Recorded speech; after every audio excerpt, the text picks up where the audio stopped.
supposed to be my future husband, and you're not putting in the rest of the effort. Baby. You like wonder why I'm so crazy, why am I such a bitch? I've never been deprived of sex before in my life. You need to do more than roses and this. I need more.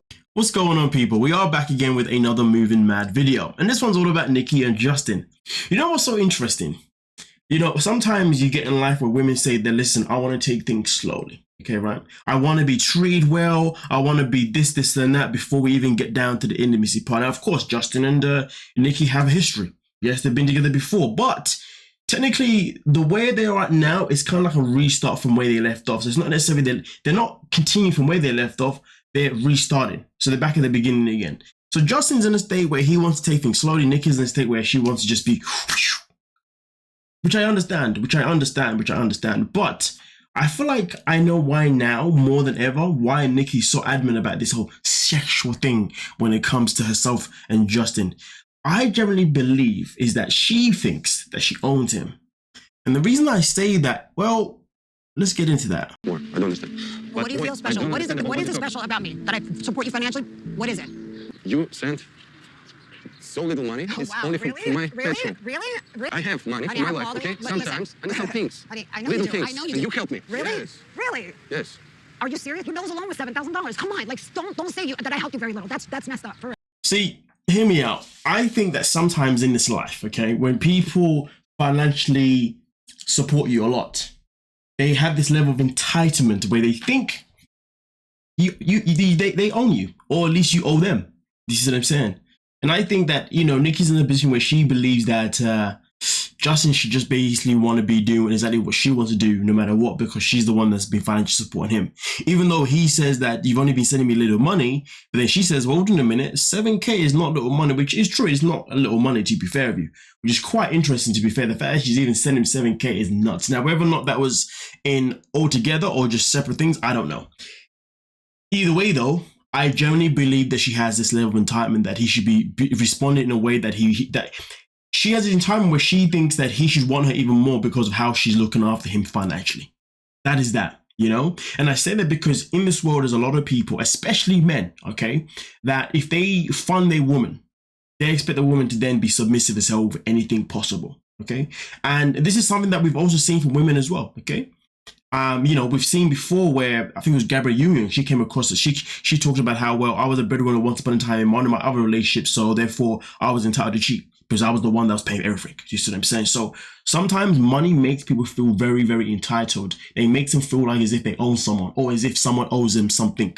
You know, owes them everything that they want from that person because they're the one that is pretty much being financially stable for them. So that's why I feel like a part of her attitude comes from that. But then also a part of it actually comes from just the fact that she's Nikki. You know what I mean? It's just that simple.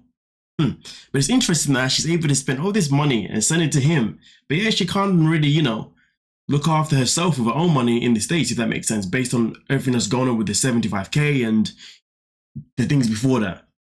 This woman doesn't make sense, to be honest with you. But hey, we continue. Ever, okay? I always put you first. I always helped you when you needed the help. I always was there for you when you needed it, right? Who the do you think you are? Bye, little child. Everything is always for you. Babe, I need money to eat. Babe, I need money to go work out. Babe, my car broke. You know, respect goes a long, long way. And respect is something that we are not seeing in this relationship. You know, we are far from seeing, especially from Nikki's side anyway. Respect is completely out the window. Does she really have to go out of her way to, one, call him names, and then two, even to mock him? Does she really have to go to that extent? And let's not forget though, Nikki is the older one in this relationship. So therefore, Nikki technically should be the more mature one in the relationship. Nah, instead of doing that, she wants to continue acting like a spoiled brat. And it's funny because Nikki has a conversation with her own mother, and her own mother even says, listen, man, you need to learn how to communicate. You can't be communicating in the abrupt way that you always do. You need to communicate in a way that is respectful. You need to communicate in a way that is understanding. The way you communicate is just not good. It's horrible. And that is nothing but facts. Nothing but facts. But here's the thing though, this thing that I found very interesting. Nikki claimed that the reason why she reacts the way she reacts and behaves the way she behaves is because of the hormones she takes, and it gives her this wild reaction. Now, I'm not going to contest that because I don't have a clue about these hormones. But one thing that I'm going to add though, for sure, is that her reaction, whether it's the hormones or not, is just who she is. We can see that energy off her straight off the bat that this is just who you are as a person. So she can use the hormones as part of the excuse, But you can never deny the fact that you are just someone that is explosive like this. This is just your nature. Because if it wasn't, I'm pretty sure we would notice by now, because we have seen other people on the show before that are trans. Okay, and I've seen people in other shows that are also trans, and they're not necessarily as explosive as you are. So yeah, let's just dumb down on using the hormones as the excuse, and let's just be real that this is just who you are. You're just someone that lets go from 0 to 1,000 real quick because, boy, you're always in your freaking emotions. Which, if it works for you, works for you. But understand that you are disrespecting the guy that you say that you love, you want to be with every single time just because he's not giving you everything that you want. And for me personally, the moment that you would have called me names, I'm out. The moment that you then would have mocked me, I'm out. Okay? The only time we can be calling each other names and mocking each other is if we're playing around a little bit, you know what I mean? It's a little bit of banter here and there. But in a serious conversation, no, we ain't doing none of that disrespect nonsense, you see what I'm saying? But we continue. I said just fly back home. I'm not doing this with you. I can't. Not for 3 weeks. I'm just like so over the I thought this was going to change with us, and it's just not. I think I'm 90%, too much and you nice put for you. 10%. Sometimes I think, Really? yes, I'm too much nice for you. You're too nice for me. Yes. To make some stuffs and And things. it's sweet, and it was sweet, and I told you that. Just relax It's not and enough. enjoy. It's not enough. And I can't. learn me, and I will I'm learn trying to you. learn you. Yeah, it's too much. It's only second day. Save your power for our love. I mean, technically he's not lying when he says that I'm too nice to you. Okay? He's not lying because he's planning, you know what it is? He has taken a lot of initiative to plan things for them to do, for them to get to know each other, you know, for him to obviously get a bit closer to her again and for him to feel more comfortable around her. But all she keeps doing is denying him. You know, legit, he's telling her that I'm too nice for you because I'm doing these things for you, but you're not nice back to me, you know? And while he's trying to explain to her and telling her to just relax and enjoy things, she's like, it's not enough. What do you mean it's not enough? Is a man taking initiative? How is him taking initiative not enough?